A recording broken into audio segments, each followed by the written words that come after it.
In many ways, life was simpler for teens in 1981. There were no cell phones, iPods, or even CDs. Sony Walkmans were the rage. Personal computers were several years away, and most Americans had never even heard of the internet. But in other ways, life was more challenging. About half the states had drinking ages under 21. Drunk driving was the #1 killer of teens. The number of teens killed on the road in alcohol-related crashes was almost 2.5 times what it is today. One night in July of 1981, in the town of Wayland, Massachusetts, just west of Boston, a high school junior named John, a promising hockey player being recruited by a number of colleges, was at a party and realized he was about to miss his curfew. He jumped into his car and sped home to try to beat the deadline. He didn't make it home alive.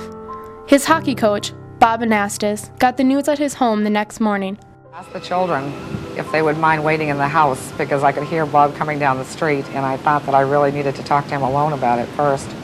So I met him in the yard and told him, and I will never forget the look of pain and horror on his face that it couldn't be John, not John. Then the second bombshell dropped.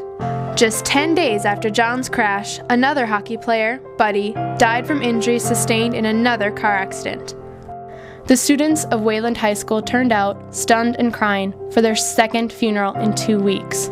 Coach Anastas also taught health classes, and in the fall, as his sophomore class discussed drunk driving, the students became very emotional.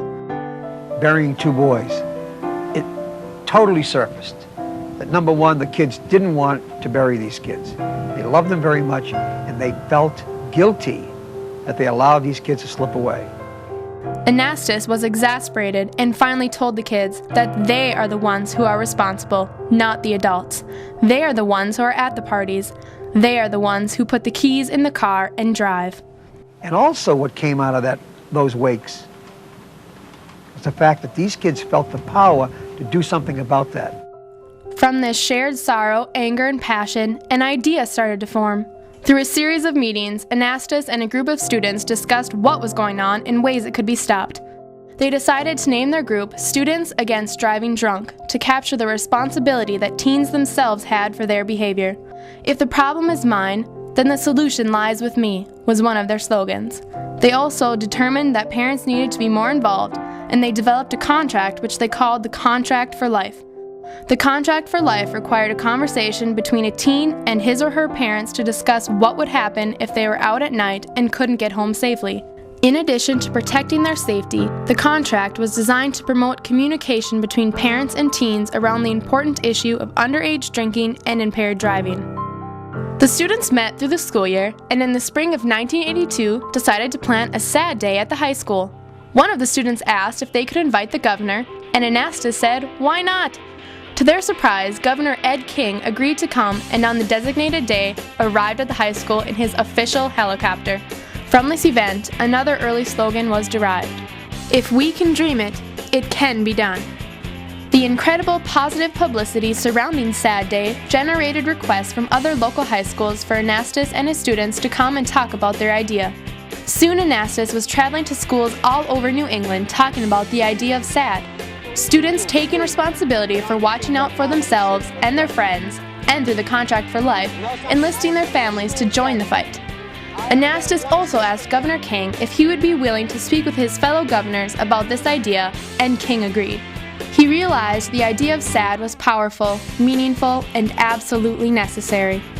Anastas took a leave of absence from his job, and he and his wife Carol sat in their kitchen and started to organize the requests for information and speaking engagements that started to pour in from across the country. He formed a nonprofit corporation in June of 1982 and enlisted individuals prominent in the field of alcohol education to serve on the board of his new grassroots group. Obviously, the concept of SADD was one whose time had come. Anastas started traveling across the country, speaking to packed gymnasiums and auditoriums. Soon, he hired 2 speakers to help him: Paul Pacific, a former professional hockey player, and Bill Orr. This video shows Paul Pacific speaking to an audience of students in the early days of SADD. Paul's date book for that time shows the range of demand for speakers from SADD. Sometimes he would speak to 3 different high schools in one day. In high schools all over the country, the SADD speakers talked about how self-destructive drunk driving was. Another speaker from the early days of SADD was our current SADD chairman of the board, Stephen Wallace. My first trip was to a very small town in Illinois. I flew into Chicago and took a commuter flight to a smaller town. Some guy in a pickup truck picked me up, threw my bags in the back, and took me off to an even smaller town. I stayed at the Days Inn, and they gave me $5 to have dinner at the Tasty Meal restaurant across the street. So it was quite an initiation into the SADD speaking business. Bob told me I'd be going first class all the way, but that was my first that was my first take. They talked about resisting peer pressure and watching out for their friends. They encouraged all students to take the contract for life home and sign it with their parents. Students responded. Letters poured into the Anastas home from teens who had lost friends or family members to drunk driving, or who were worried about their friends drinking. Anastas rented an office and hired staff, including Mary Lou Vanzini, to help keep up with the growth of the organization. In the first 2 years of SADD's life, over 6,000 chapters were formed. And even more important, the number of teen deaths from drunk driving started dropping. By 1985, deaths from impaired driving had dropped by over 1,000. SADD was a phenomenon. Hollywood called, and in 1984, a made-for-TV movie called The Contract for Life, The SADD Story, was broadcast. Both Dear Abby and Ann Landers recommended in one of their columns that parents write to SADD and request a contract for life. Had the Ann Landers column, and we had received hundreds of thousands of requests at that time for the contract for life. SADD began reaching into colleges, middle schools, and elementary schools. They launched a program focused on athletes called Student Athletes Detest Drugs, and enlisted the endorsement of a long list of U.S. senators, representatives, and governors. You do the last thing.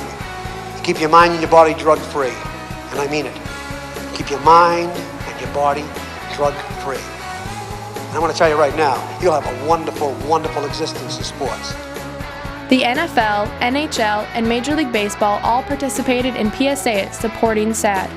SADD established contacts in almost every state, identifying state coordinators who volunteered their time because they thought this work was so important. The organization established corporate partnerships with Chrysler, Pepsi, Clearasil, Jostens, and others. SADD received funds from government agencies and from the alcohol industry to keep the momentum going. In the 10 years since SADD was founded, there had been some profound changes in the teen world.